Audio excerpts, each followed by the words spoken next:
আমার নাম এমিলি। ছোটবেলা থেকেই মনে হতো আমার ভেতরে লুকিয়ে আছে এক অদ্ভুত শক্তি। আমি এমন কিছু দেখতে পাই যা আর কেউ দেখে না, বা দেখা উচিতও নয়। চোখ বন্ধ করলেই বুঝতে পারি এই মুহূর্তে আমার মা কোথায় আছেন আর কি করছেন। বাবার পকেটে কি আছে না দেখেই আমি বলে দিতে পারি। কখনো আবার দূরে থাকা দাদিমার শরীর খারাপ, এ কথাও আগে থেকেই জানি। এই ক্ষমতার কথা আমি কাউকে বলিনি, মনে হতো সবাই হয়তো বিশ্বাস করবে না। একদিন বই পড়তে পড়তে জানলাম এই শক্তির নাম তৃতীয় নয়ন। বই বলল এটা খুবই বিরল আর দায়িত্বপূর্ণ এক ক্ষমতা। তখনই বুঝলাম আমার গল্পটা একেবারেই সাধারণ নয়। সেদিন আমি আমার শক্তি নিয়ে একদম নিশ্চিত ছিলাম। স্কুল পিকনিকে আমরা সবাই খাচ্ছিলাম, হাসছিলাম, দারুণ আনন্দে ছিলাম। হঠাৎ টিচার বললেন, চলো প্রজাপতি খুঁজি। সবাই ছোটাছুটি শুরু করল, কিন্তু আমার তৃতীয় নয়ন অন্য কিছু বলল। সে আমাকে টেনে নিল এক বড় গাছের দিকে, যার মোটা ডাল মাটিতে পড়েছিল। আমি বুঝলাম আজ প্রজাপতি নয়, ওখানেই লুকিয়ে আছে অন্য কোনো রহস্য।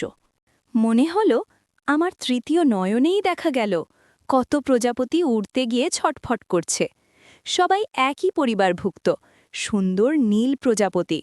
এই দৃশ্য শুধু আমার চোখই দেখতে পারছিল। সেদিন এসি তার শক্তি নিয়ে একদম নিশ্চিত হল। স্কুল পিকনিকে ওরা সবাই খাচ্ছিল। এমিলি তার তৃতীয় নয়ন দিয়ে দেখল কিছু নীল রঙের প্রজাপতি সংগ্রাম করছে। সব প্রজাপতি একই পরিবার থেকে, নীল রঙের। গাছের একটি ডাল থেকে আঠালো রস ঝরে পড়ছে। তারা সবাই সেই আঠালোতে আটকে গেছে। প্রজাপতিগুলো না খেয়ে দুর্বল হয়ে পড়ছে। এমিলি বুঝল তাদের সাহায্য করতে হবে দ্রুত।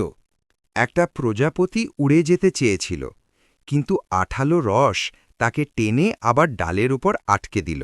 এমিলি একে একে ওদের উদ্ধার করল। প্রজাপতিগুলো তার হাত, কাঁধ আর জামার ওপর ভরে গেল। মনে হল সে যেন ওদের কণ্ঠস্বর শুনতে পাচ্ছে। নীরব ডানার স্পন্দনে প্রজাপতিগুলো তাকে ধন্যবাদ জানাল। এমিলি বুঝল তার থার্ড আই মানে তৃতীয় নয়নের শক্তি শুধু দেখা নয়, অনুভব করারও।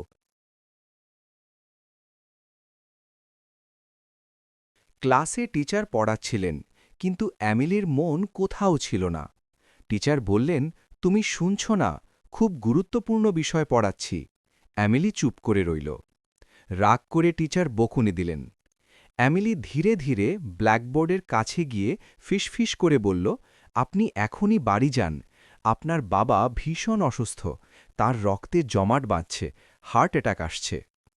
টিচার বললেন, তুমি কি মজা করছ?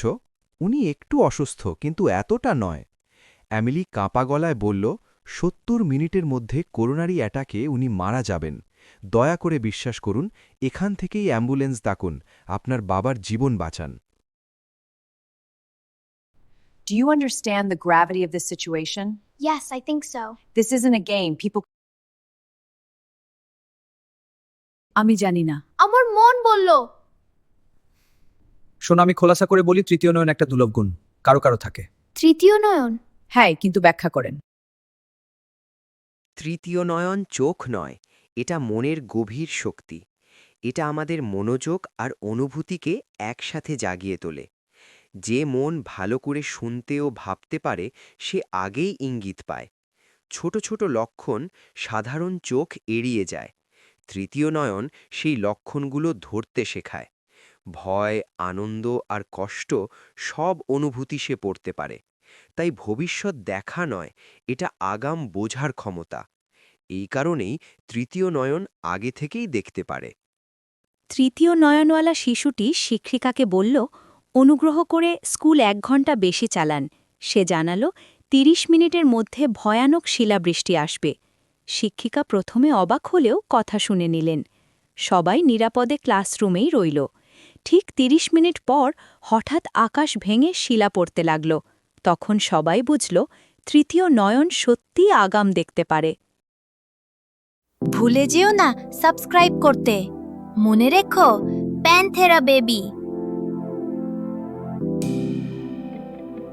বাবা অফিসের আলমারির চাবি হারিয়ে ফেলেছেন। বস জানলে তাকে সাসপেন্ড করা হতে পারে ভেবে তিনি খুব চিন্তায়। মায়ের সাথে বসে তিনি দুশ্চিন্তার কথা বলছিলেন। ঘরের ভেতরটা ভারী নীরবতায় ভরেছিল। বাবা, তুমি চিন্তা করো না। চাবিটা তোমার ওভারকোটের ভেতরের পকেটেই আছে। এই মাত্র আমি দেখেছি। নিশ্চিন্ত থাকো। সত্যিই সেই পকেটেই চাবিটা পাওয়া গেল। সবাই অবাক হয়ে গেল। তারা তাকে ধন্যবাদ দিল ভালোবাসায়। বাবা হেসে বললেন, ইস, আমারও যদি তৃতীয় নয়ন থাকত।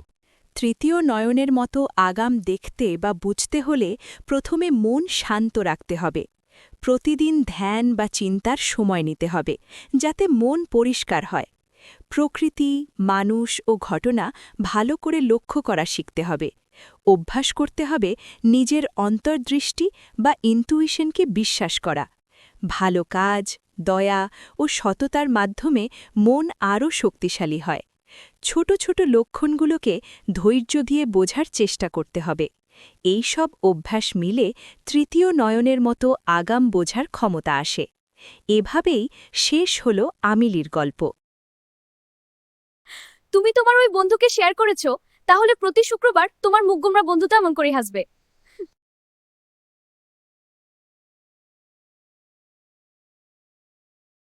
আমার খুব ভালো লেগেছে প্যান্থার বেবি এই গল্পটা। প্যান্থার বেবি প্রতি শুক্র আমাকে এমন করে হাসায়।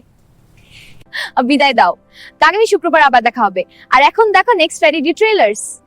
একটি ছোট ছেলের জন্ম হয়েছিল, যার শরীর জুড়ে ছিল পশুর মতো ঘন লোম। গ্রামের মানুষ তাকে দেখে ভয় পেল, ফিসফিস করে কথা বলতে শুরু করল। জন্মের সময়ই তার মা মারা যান। ভেঙে পড়া বাবা বুঝতে পারেন এই সমাজে ছেলেটি নিরাপদ নয়। এক গভীর রাতে তিনি ছেলেকে নিয়ে দূরের জঙ্গলের পথে রওনা দেন। সেখানে মানুষের চোখ নেই, আছে শুধু গাছ, পাখি আর পশুর সঙ্গ। এইভাবেই শুরু হয় লোমে ঢাকা এক ছেলের অদ্ভুত ও রোমাঞ্চকর গল্প, প্রকৃতির ব্যতিক্রম, freak of nature. I'm so scared and alone. Don't be afraid. We are here for you. We'll protect you, little one. Whoa! Watch out! Nice throw. Good job. ভুলে যেও না সাবস্ক্রাইব করতে। মনে রেখো, প্যান্থেরা বেবি।